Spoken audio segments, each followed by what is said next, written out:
Welcome back mga kabayan. Nagbabalik po muli ang inyong lingkod upang magbigay sa inyo ng mga bago at nagbabagang mga balita.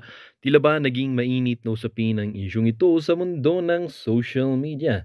VP Inday Sara hindi natakot na sinabi sa HOR na handa daw silang magtrabaho kahit walang budget. Ang sinasabi niyang sila ay ang Office of the Vice President ay handa daw maglingkod sa ating bansa at lalong-lalo na sa mga mamamayan kahit daw hindi sila payagan na magkaroon ng budget. Dito nga natin makikita mga kaibigan ang paninindigan na talaga nitong si Vice President Inday Sara Duterte ay tunay nga. Siya ang tunay na patriotic at hindi itong administrasyon ni Presidente Kuting na sinasabing laging sinasabi na mahal niya ang ating bansa at ang mamamayan, ngunit wala namang ginagawa. Katulad din ng mga kongresistang nandito sa House of Representatives at lalong-lalo na ang kanilang speaker o ang kanilang namumuno sa kanilang grupo na si House Speaker of the House Tambalos Los Romualdez na tunay ngang pansariling interes lamang ang kanilang iniisip. Dito nga natin makikita mga kapatid ng sinimulan ng ating pambansang bayani na si Jose Rizal upang mabuo ang patriotism o ang pagmamahal sa ating bansa ay parang nasasayang na lang dahil dito sa mga buwayang mga opisyal ng gobyerno na ito na tulad na lamang ng Quad Committee na binubuo ni Benny Abante, Franz Castro, Raul Manuel Tambalos Romualdez at naisama pa tong Saldico na ito. Well, para nga sa buong impormasyon ay panoorin na lamang ang buong video. At kung bago ka pa lamang sa ating channel ay huwag kakalimutang mag-subscribe, pindutin ang notification bell at piliin ang all upang laging maging updated sa mga balitang bago at totoo. At sa ating mga solid viewers naman natin dyan, maraming salamat naman po sa patuloy na pagtangkilik sa ating channel. Tuloy-tuloy lang po ang laban para sa katotohanan at para na rin sa kinabukasan ng ating pinakamamahal na bansang Pilipinas. At kung meron ka naman pong hinaing, huwag pong kakalimutan ng ating comment section ay nandyan. I-comment lang po ang inyong mga opinion. At muli po, maraming salamat and may God continue to bless our country, the Philippines. To supply DepEd with laptops which would become the laptop scam issue. Ikaw pala ay involved dyan sa laptop issue na yan. Sabi ko na natatandaan ko na to si Koy. Ha? Siya pala yun, no? Bigla ko lang naalala. Kaya pala biglang nawala na yung issue ng DepEd laptop, DepEd laptop scam. Involved pala si Saldico. Ang husay nyo talaga, ha? Kayong mga nag-iimbestiga, kayong mga congressman at senador. Pag involved pala si Saldico, wala na. Bigla nawawala yung issue. Galing, no? Ha? Putok na putok yung balita na yan, no? Okay. Ironically, according to Joel Villanueva, Saldico is facing 50 billion complaint. Ang dami mo palang reklamo. 50 billion. Ayaw din sa pogo ni Saldico pero siya ay has had the shares in Midas Casino. Midas or Midas Casino. Choosy lang ba siya sa gambling na gusto niya? Yung involved siya? Ganon? Ang daming issues nito ni Saldi. No wonder. Friends sila ni Martin. Yan po ang mga pahayag. Marami pang iba, no? Okay. ICC, paano? Kawawa ka naman. Boy, tanggalin na kita. Baka ikasikat mo.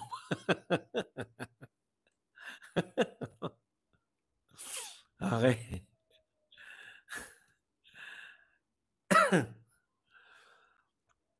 Ang dami palang issue nito, no? Nitong may control sa budget ng Pilipinas. Ang tanong, alam po ba to ni Martin? Nang issue, okay lang sana kung ang issue hindi involve ang pera eh. Kung sino po Yung sa appropriation committee, siya pa po yung may mga issue sa pera. Hindi ko po sinabing guilty, hindi ko po sinabing convicted, may issue. Iba po yung convicted, si Franz Castro yun. Nahatulan na yun, eh. Ibig sabihin ng convicted, nahatulan na, eh.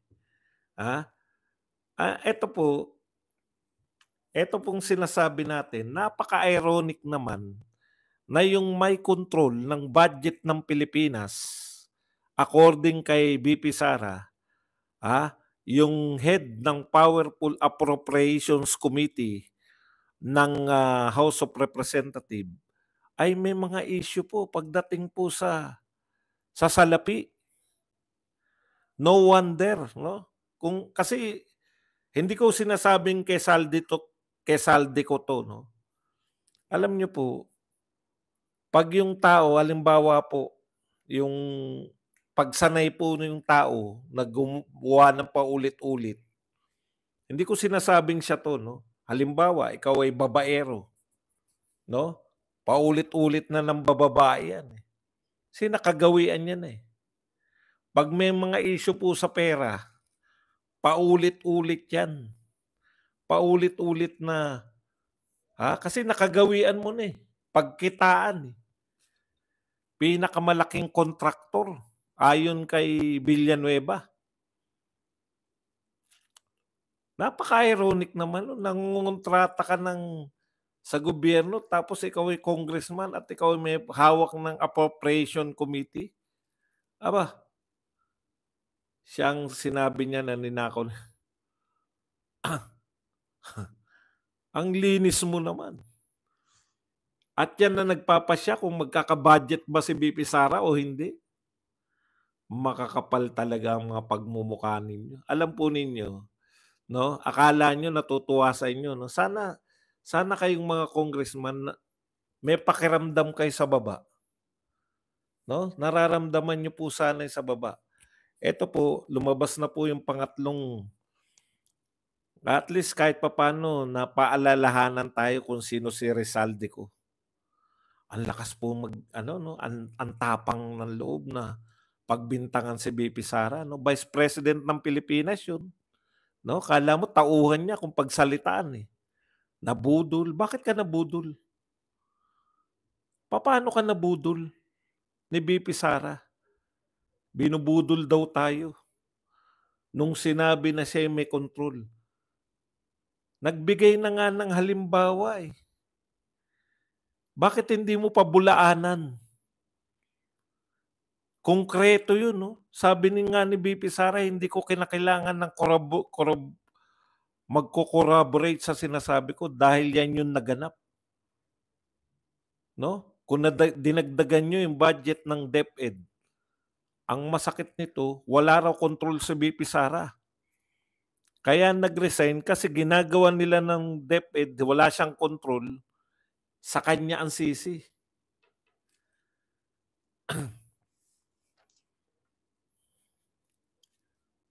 Okay. So wag na natin ituloy dahil na-expose na ni Maharlika. Hindi ko. So wag ko na ituloy kasi may nag-expose na. Tandaan po nyo, huli ako sa balita. Alam nyo, magkakakampi tayo, eh. Para yung sabihin, wag mo na ituloy at na-expose na yan ni Maharlika kung ano-ano pa sinasabi mo. Magkakakampi tayo, di ba? Para sinasabi, tigilan mo na yan at na-expose na yan, eh. Ano pang sinasabi mo? Sabi ko nga po sa inyo, paulit-ulit ako, no? Para lang po sa mga hindi nakakaunawa. Iba-iba po kami na estilo, di ba? Sila Maharlika, yan yung mga una sa balita, una sa impormasyon. Ako po sinusuri ko po, no? Sinusuri ko po yung mga nangyayari. Ngayon, kung ayaw nyo po, labas-labas lang, wala pong problema sa akin, no? Hindi naman po ako nakikipag-unahan, no? Hindi po ako nakikipag-unahan, wala po akong sinabing expose. wala po akong sinasabing, ano ang tawag dun, yung flash news, yung alam niyo po yun? Alam na ng lahat 'to. Sinusuri natin, 'no? Sinusuri natin. Kasi hindi ko naman kaaway ko ba yan si bakit niyo walang ano, eh, 'no, walang katuturan. Matagal nang in-expose ni Maharlika yan. Hindi po ako nakikipag-unahan kay Maharlika, lagi pong una si Maharlika, o masaya na kayo. Iba po yung ginagawa ko, 'di ba? Iba po yung ginagawa ko. Ngayon puwede naman po yun, eh, na wag na kayong makinig, sabihin niyo, "Ayoko na sa'yo."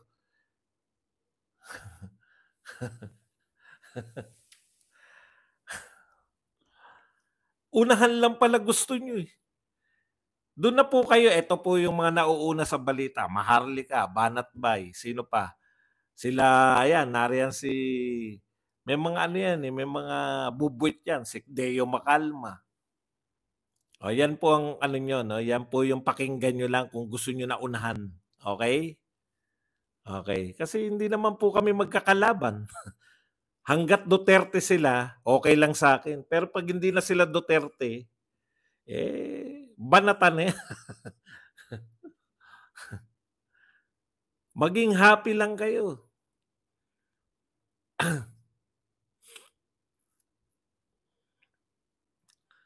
Nasasaktan ba kayo?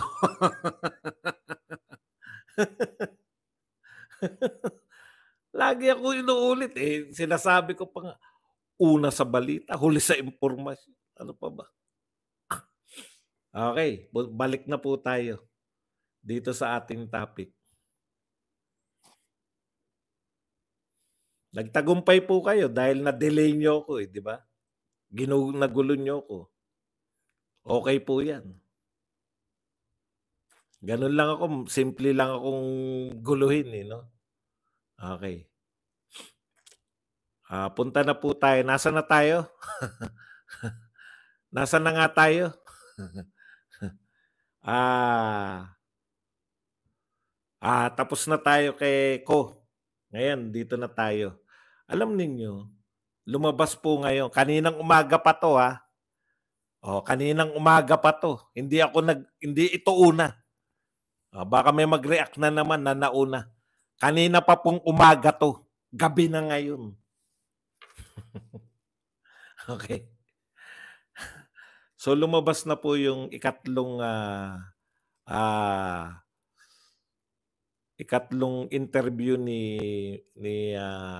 VP Sara, at marami po siyang napaliwanag dun 'no. Eto po, makikita niyo po rito kung papaano po yung ano 'no, kung papaano, eto po yung pinakamagandang paliwanag bakit hindi na siya umattend. Tamang-tama po, eh. Last year pa sinabihan na siya ng isang kaibigan niyang congressman. Marami naman pong kaibigan si VP Sara. Yung iba hindi lang nagpapahalata para kasama niyo pa.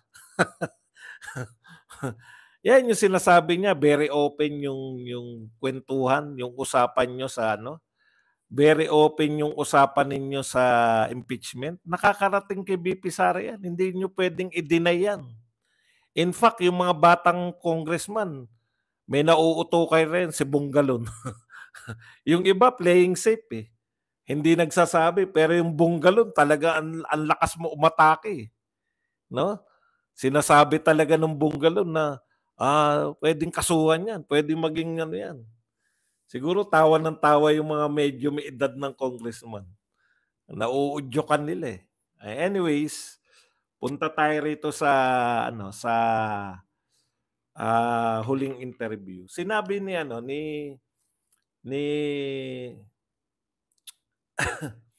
VP Sara 'no, na last year may nagsabi na sa kanyang congressman na yang, confidential fund mo, yan yung ipansisira sa'yo. Siyempre hindi naniwala si VP Sara. Alam niyo gano'n talaga rin yung leader, eh, 'no, matiwala ka rin, eh, matiwala ka rin sa kapartner mo si BBM. Vice President ka tapos pinakamalaking boto mo, eh, 'di ba? Pinakamalaki po ang boto ni Vice President Sara Duterte sa kasaysayan po ng lahat ng eleksyon sa buong Pilipinas. Lahat po ng eleksyon, siya na po ang may pinakamarami, 'no? Siya na po yung may pinakamaraming, boto. Okay. Ngayon po, ah, ano na ba yun? Ano na ba yung sasabihin ko? Ayun, 'no? Sabi kaya si VP Sara hindi pa ano, sige okay lang.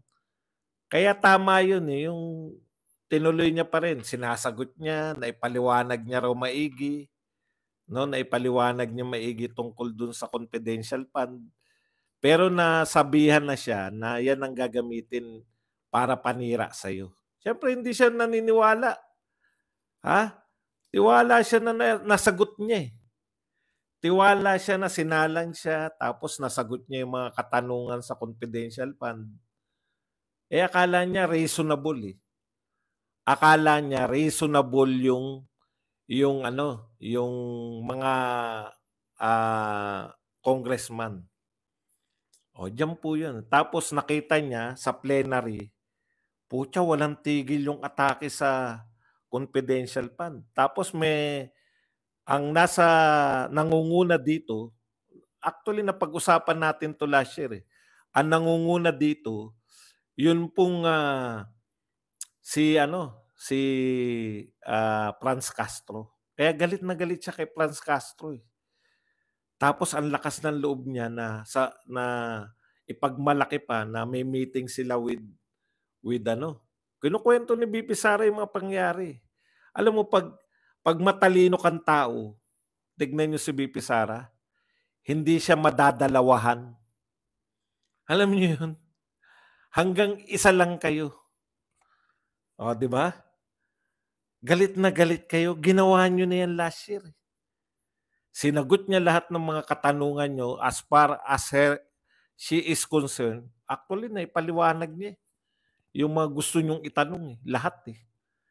So, kaya pinatigil niya third quarter yata o fourth quarter, 'di ko lang matandaan, hindi niya na ginastos. Kasi alam niya na, eh, yun ang gagamitin sa kanya. Kahit na maayos yung pagpopondo niyan, pati COA. Sinabi na ni VP Sara, pati yung mga, yung timing ng paglalabas ng mga ano, ng mga audit ng COA, yung mga yung mga pagbibigay kahit wala naman siyang nilalabag. Oh, parte yung pati yung COA, pati yung timing ng paglalabas ng COA. Talagang alam na alam ni VP Sara, eh. Kaya ito, alam niya na 'to, 'tong budget hearing na 'to. In fact, nakita niya, tama nga, 'di ba? Tinanggalan siya ng confidential fund. Tapos ngayon, lahat ng katanungan noong August 27 tungkol sa confidential fund. Kaya handa na si VP Sara na hindi sumagot. O, inaral niya, eh. Kaya gano'n, pagka-present niya, sabi niya, "I forgo. Hindi ko na sasagutin 'yan, bahala na kayo." Etong mga pinag-uusapan na budget, ang kapangyarihan niyo lang, kayo sa Kongreso, lalo na kayo sa HOR, ang tanging kapangyarihan niyo lang, 'no, pagbibigay ng budget, hindi yung yurakan, yung pagkatao ng Vice President. Hindi yung dayok-yokin niyo yung Vice President na parang tatapakan niyo, yuyurakan niyo yung pagkatao. Hindi niyo karapatan yan. Wala kayong kapangyarihan na ganyan. Anong ginawa ni VP Sara? Hindi niya kayo hinayaan. Kaya yung ginawa niya na sumagot sa mga tanong noon, pagkatapos wala lang din. Nasabi niya na yan, eh. Wala lang din lahat. Sagutin niya man yung mga ang gusto niyong gawin, magmumukhang kawawa si VP Sara na parang nagmamakaawa na bigyan niyo ng budget. 'Di ba? Kasi kaya lang naman sila sasagot para bigyan niyo ng budget. Una, napahiya na kayo sa DepEd. Tignan niyo pati DepEd wala na si VP Sara, binubutatan niyo pa yung DepEd. Ano ngayon ang nangyari? Binubutatan niyo yung DepEd pero binigyan niyo ng pondo. Kasi hindi na si VP Sara, 'di ba? Hindi ako patas, hindi po ako patas. Ako po ay pro Duterte. Wala pong taong patas, kalokohan yang patas na tao. Lahat ng tao ay bias. Okay, balikan po natin 'to 'no. Ang punto lang diyan, alam na ni VP Sara 'yan. Kaya hindi kayo binigyan ng pagkakataon. Kaya gigil na gigil kayo.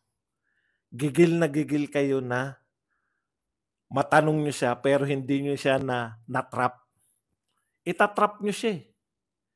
Sa mga tanong niyo kahit na anong isagot ni VP Sara, may nakahanda na. Ano sabi ni VP Sara sa third interview? Nakahanda na yung mga script ninyo. May mga PowerPoint presentation pa. May mga nakatoka sa inyo. May nagbabasa pa. Binanata niya pa sa Luistro. Ano sabi ni Luis? Hindi niya sinabi si Luistro, pero alam ko si Luistro yun. Sabi niya, nagsabi pang congresswoman na hindi niya raw mababasa lahat dahil mahaba, pero may mga sagot. Yung sinagot ni VP Sara sa COA, sinasagot ni Luistro. Sabi ko, yun pala yun. Kaya pala, yung kino-question ni VP Sara yung kapangyarihan ng COA na ilabas yung hinihingi ng HOR. Sinasagot ni Luistro. Ibig sabihin, pati yung COA rito kasabwat. Pati yung COA kasabwat sa script. Scripted lahat, pati COA. Ang hindi nyo nakuha, kaya sila galit na galit. Kasi kung ako congressman, halimbawa, kung ako congressman at wala akong script na dala-dala, ayaw mo sumagot, pak, iko-contempt ko. Is either iko-contempt ko or hindi ko bibigyan ng budget. Kung totoo yung mga congressman na nabastusan sila, bakit i-defer na naman nila? Bakit dinifer na naman? Again, nung unang defer nila, hindi nila tinuloy kung i-approve nila. Kasi ganito yan eh. Dadali na natin to sa plenary. Di ba yung una, malinaw yun. Hindi umubra yung plan A nila. Plan B sila ngayon. Ano ang mga kasama sa plan B? Una, in-expose sila ni VP Sara. Bakit tanong sa bakit panay tanong sa sa confidential fund, 'di ba? 'Yun yung punto ni VP Sara. Bakit panay confidential fund? Nag-plan B sila. Hindi confidential fund ang titirahin natin ngayon. Ang titirahin natin ngayon, extension office. Ang titirahin natin ngayon, overprice ng extension office. Ang titirahin natin ngayon, yung mga services, duplicity ng mga services. Matagal na nasagot ni VP Sara yan. Ang tanong, mayroon bang monopolyo ng pagtulong? Kung ikaw ba, Vice President, binoto ka ng pinakamaraming tao, bawal kang hingan ng tulong ng mamamayan. Bawal kang magkaroon ng proyekto. O hindi nila kasama yun sa script yung COA ngayon. Di ba? Sinabi ng COA ngayon, yung lalaki. Tinatanong nila eh. Siguro iba yung pina-attend. Iba yung kasama sa script, iba yung umattend. Tinatanong nila yung COA, ano ang trabaho ng Vice President? Pasok ba yung pagbibigay ng social service? Sabi ng COA, pasok. Pahiya sila. Hindi nila kasama si Brad. Hindi kasama sa script nila. Ulit-ulit sila eh. Hindi trabaho, ang script nila, hindi trabaho ng OBP yung social services. Sinabi ng COA, trabaho yan. Magbigay ng serbisyo ay trabaho. Yung lalaki hindi kasama sa script, yung babae. Pwede. Pero yung lalaki hindi. Okay. Isa pang hindi nila kasama sa script, si Marcoleta. Hindi nila alam, pero akala nila nawaisan nila si Marcoleta. Pero hanggang sa huli, ine-expose sila ni Marcoleta. Kaya Marcoleta, isa lang pakiusap namin, no? Pwede ba tumakbo kang senador? One time lang. Pagbigyan mo lang kami. Matagal ka na naming gustong iboto eh.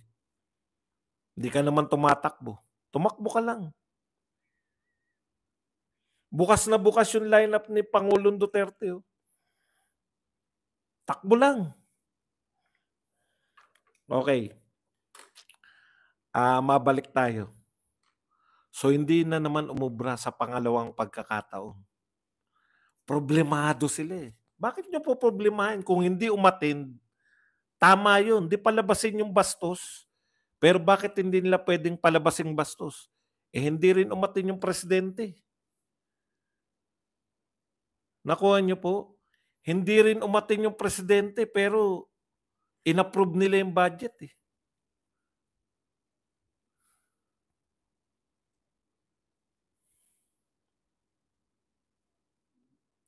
So mali po yun.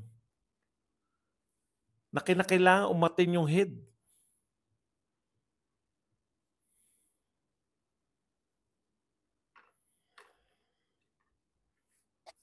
Okay, balik po tayo rito. Ngayon, ito po, ang maganda rito, pinalulutang nila, kunwari masasama ang loob nila, actually, sumama na-defer na naman nila. Na-defer na naman. Alam nyo kung anong balak nila? Ipapakita nila na hindi maipapaliwanag ni BP Sara yung mga ganun. Kaya babawasan nila yung pondo. Yung mga sinasabi nila ngayon na hindi kaharap si BP Sara, babawasan nila yung pondo ng Office of the Vice President. Inunahan na sila ni BP Sara eh. Tandaan nyo, nakatape tong part 3 na to. Bago pa maganap, alam na ni BP Sara. Meron nga siyang congressman na hindi nagpapahalata eh. Malay mo, kala nyo, umaatake kunwari, malay nyo pala. No? Ang spy niya pala, talagang isa ron sa kunwaring umatake, di ba? Hindi natin alam. Hindi nahahalata eh. Hindi nila nahahalata eh. O ano po yung sinabi sa kanya?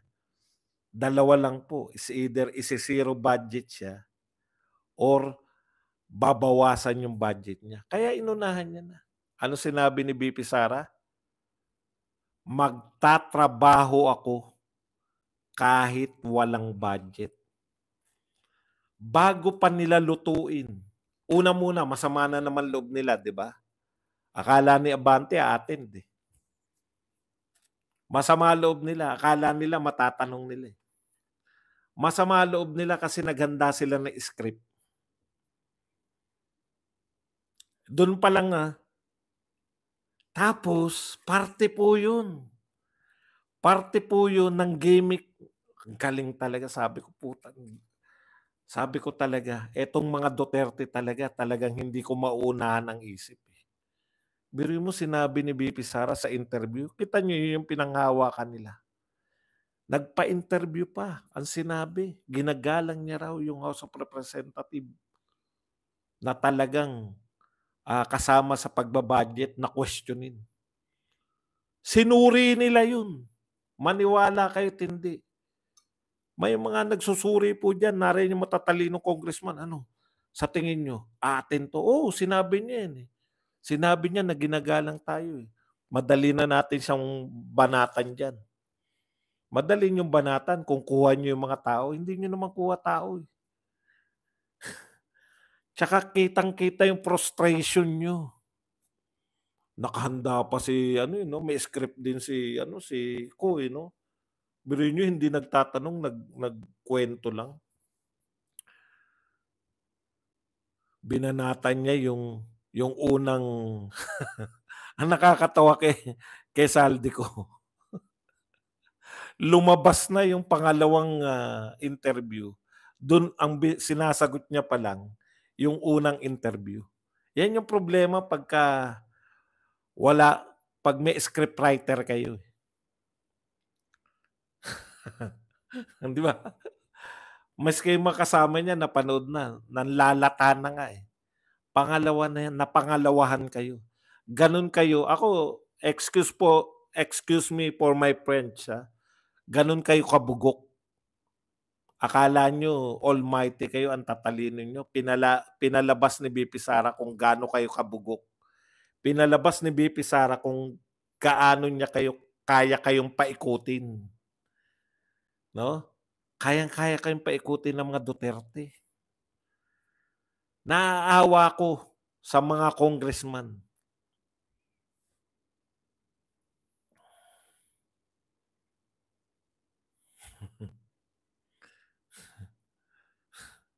Naaawa ako kasi isang tao, ang dami ninyo. Isang tao lang, kayang-kaya kayo. Kayang tortahin yung utak niyo ng isang tao.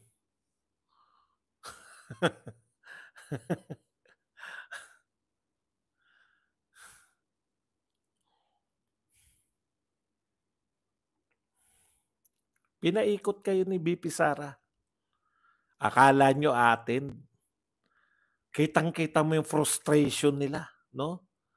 Wala tayong matatanong. Tuloy na natin, narito naman yung COA. 'Di ba? Frustrated. Nakaka-frustrate. Kaya inihabol na lang nila dito. Eto ngayon ang problema nila. Madali kasi yun, eh. Gusto kasi nilang pikunin si VP Sara, eh, 'di ba? Hindi nila napipikon. Pangalawang pagkakataon, naaisahan na naman sila. Hindi na naisahan 'to, nadalawahan kayo sa pangalawang budget hearing. Gusto niyo pang pangatluhan. Dinefer niyo pa, 'di ba? O anong gagawin sa inyo sa pangatlo? Pahiyang-pahiya na kayo sa tao. Handang-handa, ang gaganda ng mga bihis. Parang Sona. Wala.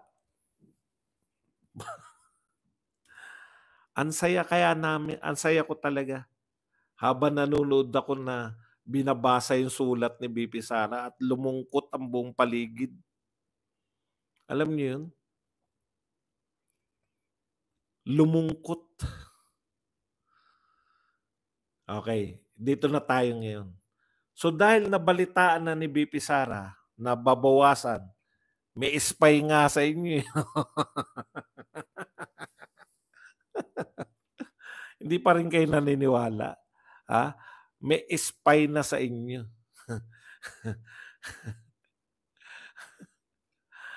Ngayon, balikan natin, 'no. Dahil nauunahan kayo ni VP Sara, ngayon niyo palang niluluto na karapat-dapat. Eto malupit, 'no. Hindi nila masabi na zero. Hindi nila masasabi na masi-zero. Isi-zero nila. Inuunti-unti nila, 'di ba? Sabi nila duplication. Anong duplication pinagsasabi niyo? Walang monopoly ng pagtulong.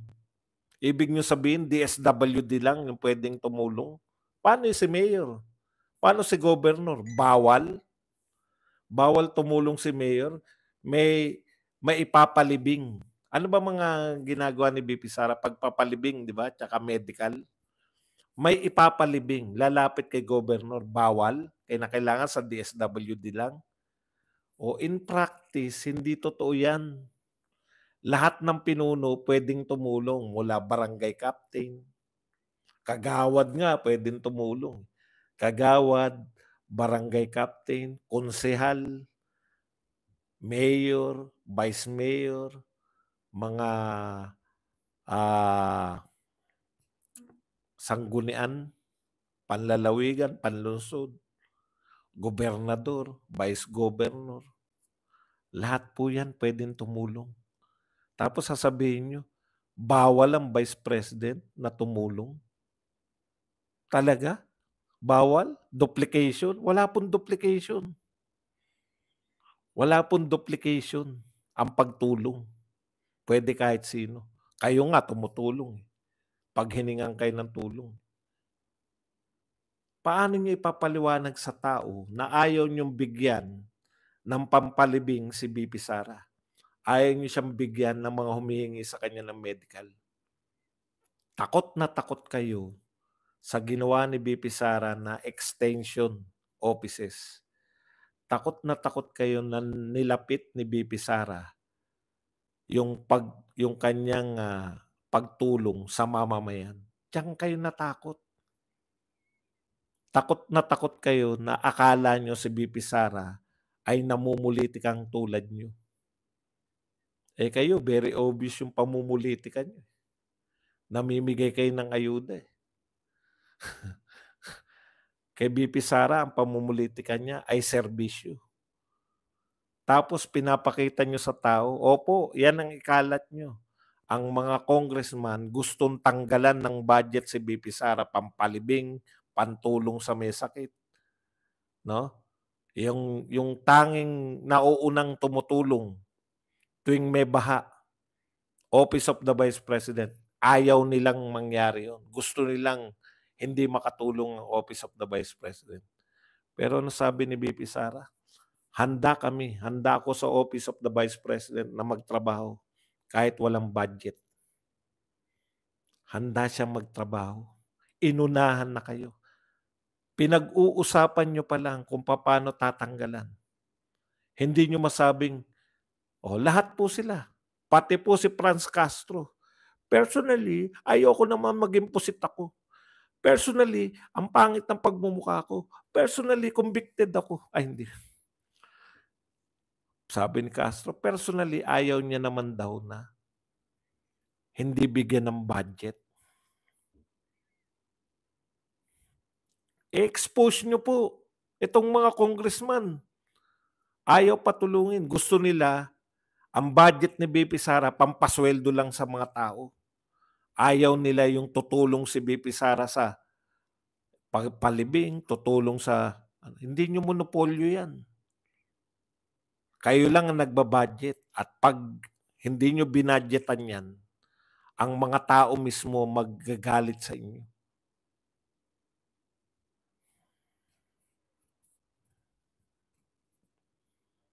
Convicted po. Korte po yan eh. Hindi po porket nakapiyansa ka, hindi ka na convicted.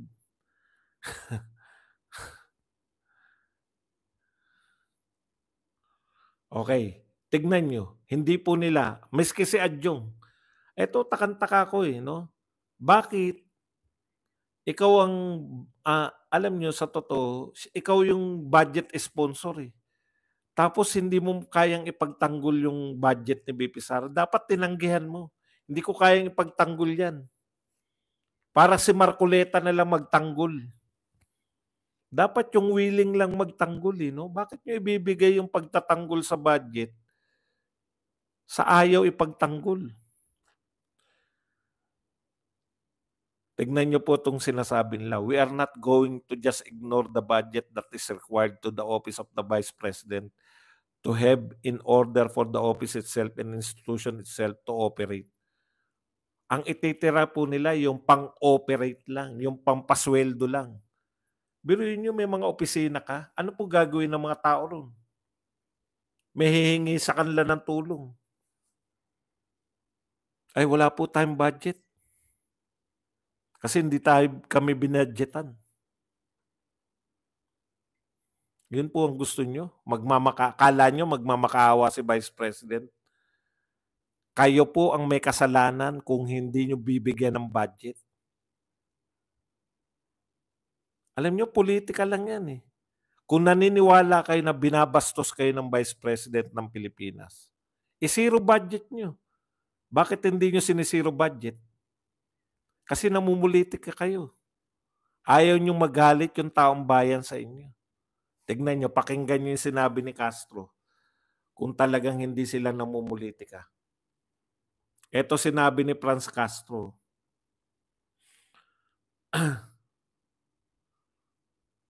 Sabi ni Castro, kung bakit, personally, ayaw ko rin yun. Ayaw naman nating masiro. That is unfair naman. Ikaw ang kontra sa budget. Yung pala ayaw nyong masiro. Ano ba talaga gusto nyo? Bakit kayo kontra sa budget ng BP? Yung pala ayaw niyo naman palang pinasasamahan niyo lahat, eh. Pati mga opisina pinasasamahan niyo, eh. Ano sabi ni Castro? "Tignan niyo po kung saan nakalagay yung opisina." Yung opisina daw ay nakalagay sa maraming tao. Alangan na mailagay yan sa bukid. Yung dadayuhin pa, yung mamamangka pa. Yung tao na nangangailangang ipalibing, aarkila pa ng bangka. Eh di yung ipang-arkila ng bangka, yun na ipampalibing.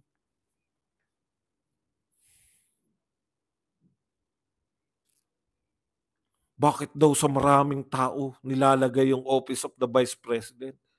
Eh di ba nangangampanya yun? Panay kampanya yung utak, eh. Yung utak wala nang ginawa kundi kampanya, eh. Kampanya, kampanya, kampanya, kampanya, kampanya, kampanya, kampanya, ang kampanya, kampanya. Utot niyo, hindi kayo mananalo. Zero diretso kayo. Duterte, Marcoleta, Singson, Bongo, Bato.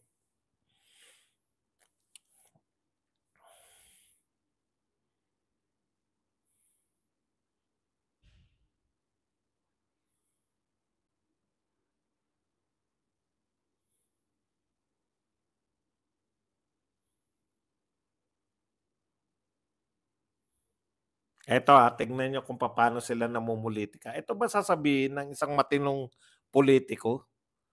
Bakit ayaw nilang i-zero budget yung Vice President? Hindi po dahil sa ayaw nila, 'no, hindi po dahil tapat sila naglilingkod. Pakinggan po natin. Thank you very much muna kay Nina na nagbigay sa atin ng $10 na pangkape. Sabi ni Castro, "Titimbangin pa natin baka tama nga na lumabas siyang underdog." Ha? Kaya niyo bibigyan ng budget kasi 'pag siniro budget niyo lalabas siyang underdog? It's too late, nakilala na kayo. Ibig sabihin kung sila lang masusunod, kung hindi lang sila tumatakbo, gusto nila i-zero budget, eh. Kaso't dahil tumatakbo sila lalabas daw na underdog si VP Sara. Eh, ano ngayon kung lumabas na underdog? Ibig sabihin hindi kayo naniniwala sa ginagawa niyo. Lahat yan pulitika. Dahil kung naniniwala kayo sa ginagawa niyo, kasi hodang ano iisipin ng tao, bakit niyo iniisip na lalabas na underdog si VP Sara?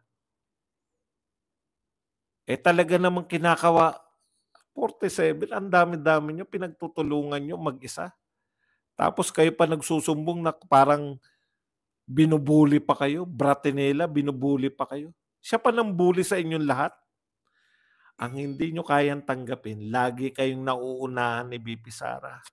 Nagpaplano pa lang kayo, nasabi na ni VP Sara, matagal na yung interview, di ba? Nauna pa yan sa gagawin ninyo.